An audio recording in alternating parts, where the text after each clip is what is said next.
Thank you for joining me for lesson 154 of Sefer HaMitzvos daily study. Today we're covering mitzvahs that have to do with the premises in and around the Holy Temple.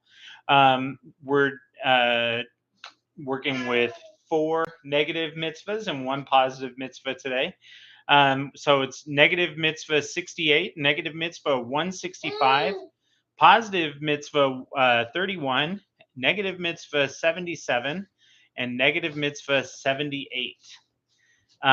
The first mitzvah is that off limit areas for the priest. So Leviticus 16:2 says that he may not come at all times into the holy place.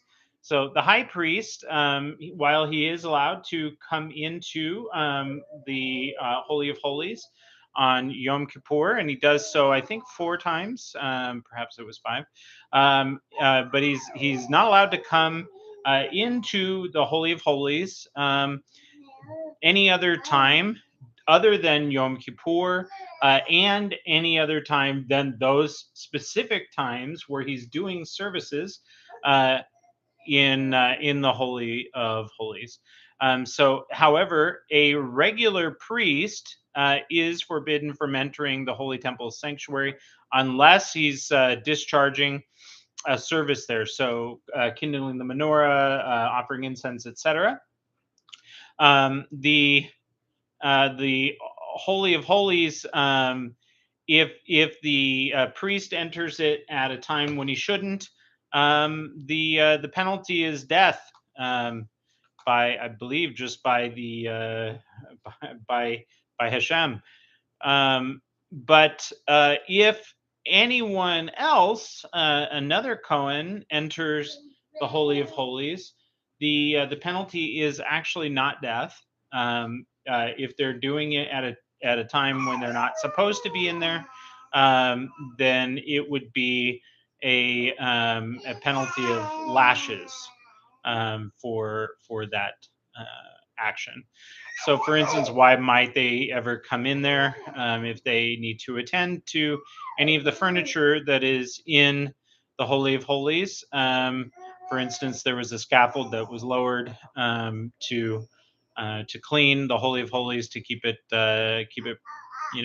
presentable and honorable, even though nobody's coming in except the Shekhinah and the high priest on Yom Kippur.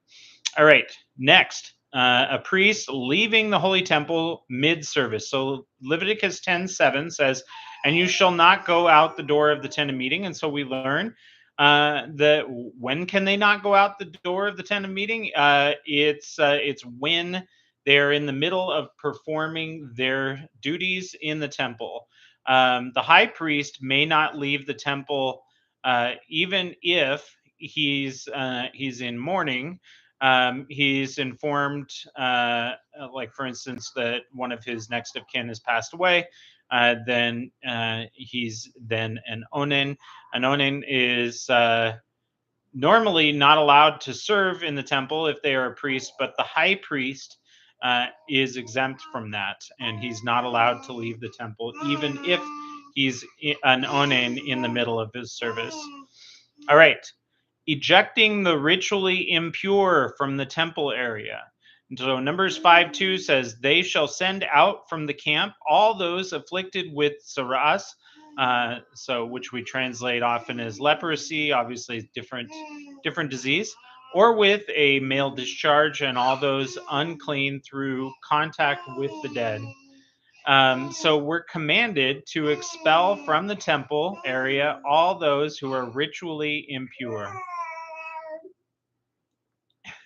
So, all right. So, if you're ritually impure, you should not be there in the first place. And so, Numbers 5:3 comes and tells us they shall not defile their camp. So, this comes to tell us that all ritually impure individuals are forbidden from entering the holy temple. Any area in the sanctuary and the holy temple courtyard, starting from the Nicanor gate, there were prohibitions regarding the temple If you look through that eastern gate and you see the temple, any of those places where you could see the temple through the eastern gate, it was as if you're like in the courtyards for a lot of those prohibitions. So, in any case, a ritually impure person is not allowed to enter the holy temple. Presumably, the other person before that perhaps found out that they were ritually impure, or we found out that they were ritually impure, that they did not immerse, or they were ritually impure for some other reason. All right. Deuteronomy 23:11 says, "He may not enter this camp." A ritually impure person is not allowed to enter the Temple Mount. So the camp of the Levites was later determined to be to at this time be the Harabais, the whole Temple Mount. So there are different prohibitions for different parts of the Temple Mount.